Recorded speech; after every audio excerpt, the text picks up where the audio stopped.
Olá, tudo bem contigo? Bom, começando agora o estudo sobre a norma penal, falaremos sobre fontes do direito penal. E a fonte nos traz a ideia de origem, de procedência. E no direito, podemos falar em fontes de produção e fontes de conhecimento. Ou seja, a fonte de produção é o sujeito do qual emana a norma, enquanto a fonte de conhecimento é a forma de conhecimento, de exteriorização, de cristalização, é a forma como essa norma é expressa para a sociedade. Como fonte de produção, nós temos em nosso ordenamento, no que diz respeito ao direito penal, a União. O artigo 22, inciso 1º da Constituição Federal, me diz que cabe privativamente, a competência privativa da União, legislar sobre direito penal. De tal forma que não há em nosso ordenamento uma norma penal estadual, norma penal municipal. Como fonte de conhecimento, ou seja, de manifestação da vontade jurídica, nós temos em primeiro lugar a lei. E no direito penal é importante nós compreendermos o chamado princípio da reserva legal, segundo o qual nós temos o artigo 5º, inciso 39 da Constituição Federal, repetido no artigo 1º do Código Penal, não há crime sem lei anterior que o defina, nem pena sem prévia cominação legal. E o porquê disto? É porque estamos falando de bens jurídicos protegidos pela norma penal, a qual traz a sanção que é a mais grave no nosso ordenamento. Daí que é necessária a vontade popular manifesta, para que a sociedade se submeta ao ius puniendi, ao direito do Estado punir eventual violação da norma penal. Então, a vontade popular manifesta, através dos seus representantes, os deputados federais, juntamente com os representantes dos estados, os senadores, e também a promulgação do presidente da República, é que surge então, é que pode surgir a chamada norma penal. Tanto é que o artigo 62 da Constituição Federal, parágrafo 1º, nos diz que é vedada a criação de norma penal através de medida provisória. Certo? Então, como fonte de conhecimento, a primeira aqui a se falar e de grande importância é a lei. Bom, também temos como fonte de conhecimento, ou seja, uma forma de exteriorização, o costume, o qual, por sua vez, não pode ser confundido com o hábito. Eu trago aqui a lição do grande Limões de França, que nos traz alguns atributos acerca do costume que o diferencia do hábito. Então, o costume ele é contínuo, uniforme, diuturno, ele é moral e obrigatório.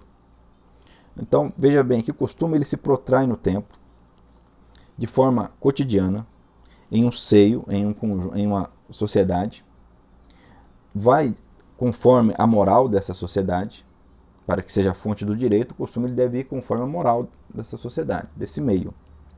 E o principal aqui, o sentimento de obrigação, de obrigatoriedade.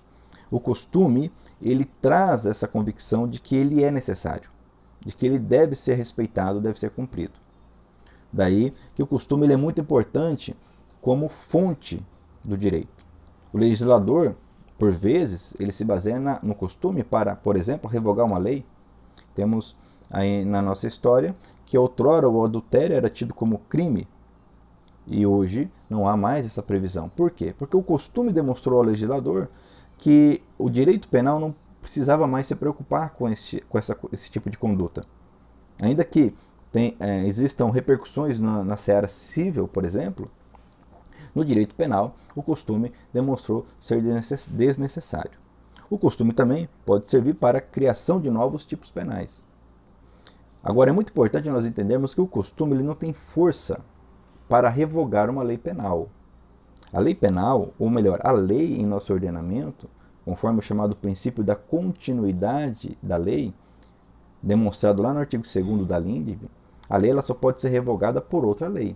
Diz o artigo 2º da Lei de Introdução às Normas do Direito Brasileiro. Não se destinando à vigência temporária, a lei terá vigor até que outra a modifique ou revogue. Então, apenas a lei pode revogar a lei. Essa é a regra. Um costume não pode remover um tipo penal.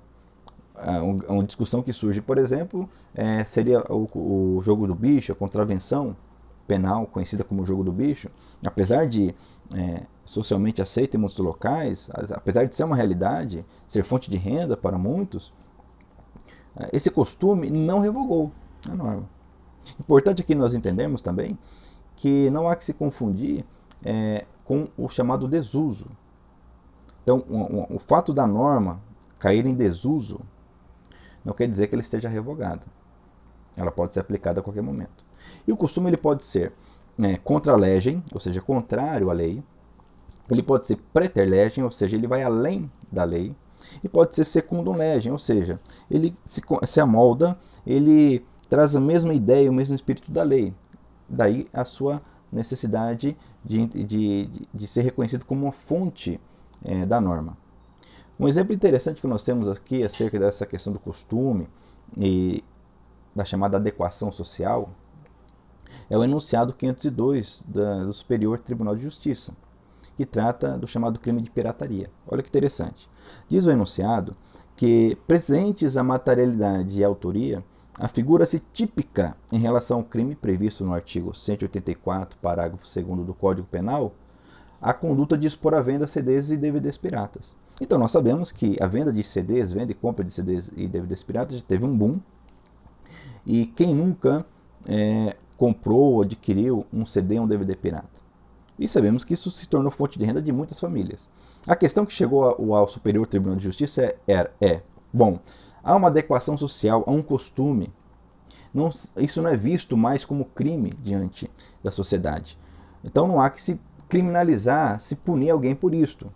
Mas o STJ, então, manifestando em vários precedentes o seu entendimento, precedentes esses que geraram a jurisprudência dominante naquela corte, jurisprudência essa, então, cristalizada nesse enunciado, confirmou que, apesar de eventual adequação social ao costume, não há que se falar em revogação do tipo penal. Apenas uma lei pode revogar outra lei.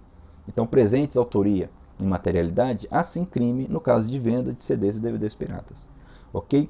E fechamos aqui a análise do costume. Nós temos também ainda os chamados princípios gerais do direito. Os princípios são muito importantes no direito e a sua importância cresceu de forma enorme com o chamado neoconstitucionalismo, que não é o tema desse vídeo, mas é importante nós passarmos rapidamente sobre essa ideia. Então os princípios outrora, inclusive na linha de Belém encontrado, apenas como uma forma de preencher lacunas da lei. Esse era o espírito da lei de introdução às normas do direito brasileiro, que inclusive se chamava Lei de Introdução ao Código Civil, que, havendo uma lacuna, um vazio na lei, no ordenamento jurídico, então se aplicava o quê? Analogia, depois o costume, e se não fosse possível, se não resolvesse, os princípios gerais do direito. Esse entendimento está ultrapassado. Os princípios eles ganharam status constitucional. Norberto Bobbio nos diz, por exemplo, que normas fundamentais, ou princípios, melhor dizendo, são normas fundamentais ou generalíssimas do sistema, são as normas gerais. Ou seja, são normas. O princípio ele é norma. Nós temos a norma princípio e a norma regra. O princípio não é apenas uma vontade, uma sugestão, um meio de se preencher normas. Ele é uma norma. Ok? Então, com esse entendimento, o princípio ele sim deve ser aplicado no direito penal como fonte do direito incriminador, fonte do direito penal. Lógico que não criando tipos penais, que o tipo penal só pode ser criado por lei, mas ele é uma fonte muito importante.